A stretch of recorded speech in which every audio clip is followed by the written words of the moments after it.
What's going on there, everyone? Sorry for being dressed up. I have some local politicking to do today. So, please excuse my appearance because I know it is vastly different. But, what we're going to talk about right now is more of the strategic chaos. While the chaos of the Democratic Party's debates were happening the past two nights, what was the Trump administration doing while the media was going crazy about these debates? I can't really say it was the Trump administration, but I can say it was the Republican Party. Senate confirms 13 Trump judges ahead of August break. Story from The Hill. The Senate confirmed 13 of President Trump's judicial picks this week, helping clear the deck ahead of the 5-week August recess. The nominees were split up throughout the week, with 4 confirmation votes taking place on Tuesday and 9 taking place on Wednesday, 3 of which were by voice votes. For too long, fairly uncontroversial judicial nominees like these have been held up and delayed by our Democratic colleagues even when the vacancy qualifies as a judicial emergency. Uncontroversial district judges used to be confirmed promptly in big groups by voice vote, Majority Leader Mitch McConnell said from the Senate floor ahead of the votes on Wednesday. Republicans have placed a premium on confirming Trump's judicial picks, arguing that they are the best shot at having a long-term impact on the direction of the country. Republicans have confirmed more than 100 court picks for Trump since 2017, including 2 Supreme Court justices and a record number of appeals court justices.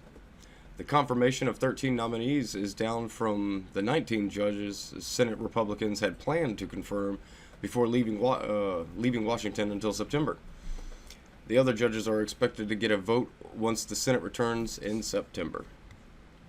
In addition to judicial picks, the Senate also confirmed other nominations, including Kelly Craft to be the U.S. ambassador to the United Nations.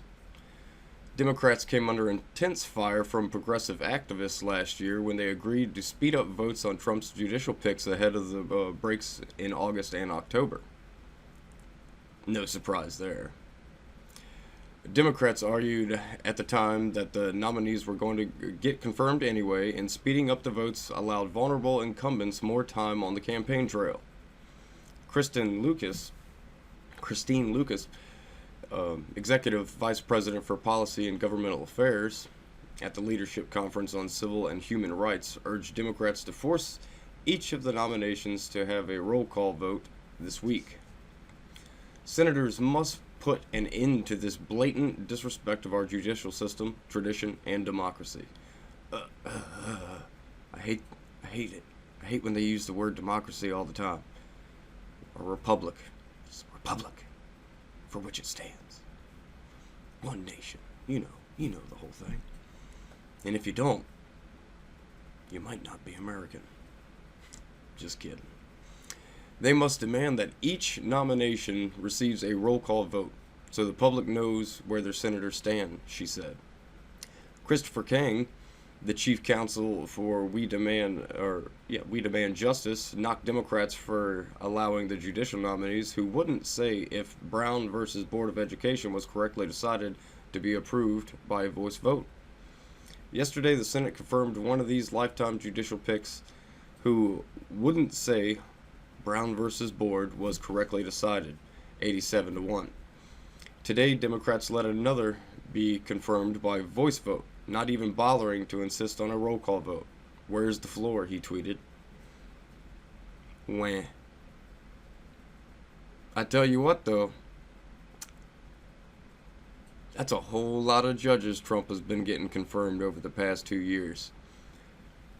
He's been rocking and rolling, and he uses the media to his advantage, which is fairly hard to do for President Trump because, the media hates him with a passion for no reason.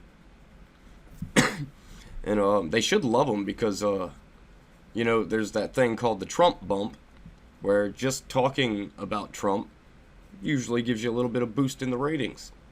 So you'd think they'd like him, because with places like CNN and MSNBC, if it weren't for talking about Trump, they wouldn't even have what little numbers of viewers they have.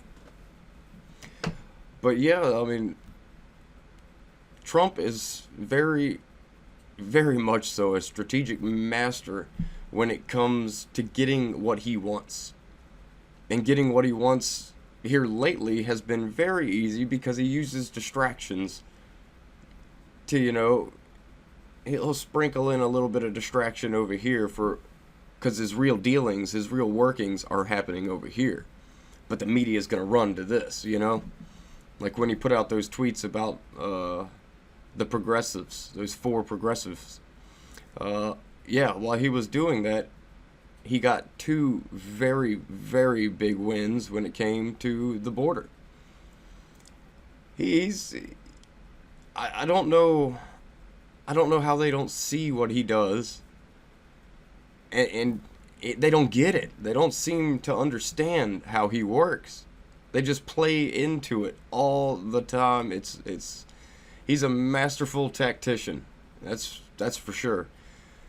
No other politician could do that because he's not really a politician.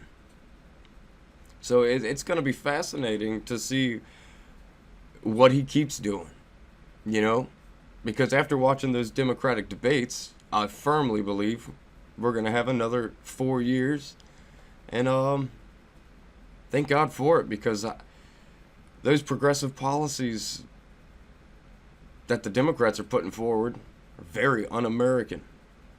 And Americans are really sick of the race baiting, this, that, and the other. I mean, they're running on issues that Americans as a whole don't much care for. The only thing they can really hope for is that enough orange man bad people come out and vote. But I just don't think that the emotional voters are going to outweigh the common sense voters. And I know I've gone off on a tangent here. My apologies. I'm going to jump over to this article from the Daily Caller. It's about the same thing. But here, I got a list of the judges that were confirmed. Bear with me on the names. If you've been watching my videos, you know I suck at pronouncing people's names. My bad. Can't help it. Karen Immergut from the District of Oregon, John Milton Young for the Eastern District of Pennsylvania, Mary M. Rowland from the Northern District of Illinois, Mark Pittman to the Northern District of Texas, Jeffrey Brown to the Southern District of Texas, Brantley Starr to the Northern District of Texas, Martha Picold to the Northern District of Illinois, which is that's a big win for Trump. Whenever we can get more conservative judges in states that are generally left-leaning, it's always a good thing. Excuse me. Jason Pulliam to the Western District of Texas, William Stickman IV to be the Western District of Pennsylvania, Michael T. Lamberti for the District of Arizona, Pete D. Welt for the District of North Dakota, James Wesley Hendricks, that's kind of a cool name, for the Northern District of Texas, and Sean D. Jordan for the Eastern District of Texas. So there you go. That's quite a big number of judges to get confirmed while the debates are going on and while the media was distracted. There was very little argument. I mean, pretty much most people didn't even hear about this. So, kudos, Trump. You're a strategic mastermind. And it's funny to see a non-politician come in there and just tear the game up, burn it up. And he's doing a fantastic job for us conservatives. He is getting conservative judges like many conservative judges all over the country. And that's a fantastic thing, because the way our country's going with the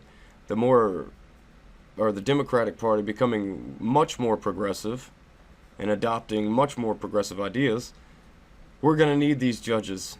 I have a feeling we're going to need these judges, because we're going to have to challenge a lot of crazy things once Democrats inevitably get the power. It's going to happen sooner or later, people. We just got to hope Trump stacks the deck a little bit and sets the stage for us not to be completely screwed over as Americans, because as you know, if you watched any bit of those debates, the Democratic Party doesn't really seem to care too much about Americans. They are the party of open borders. They are a globalist agenda party, which should frighten everybody. But yep, 13 more judges under our belt. Conservatives should be feeling real good right about now. As always, I'd love to hear your comments. And like, share, and subscribe. I will catch you on the flip side.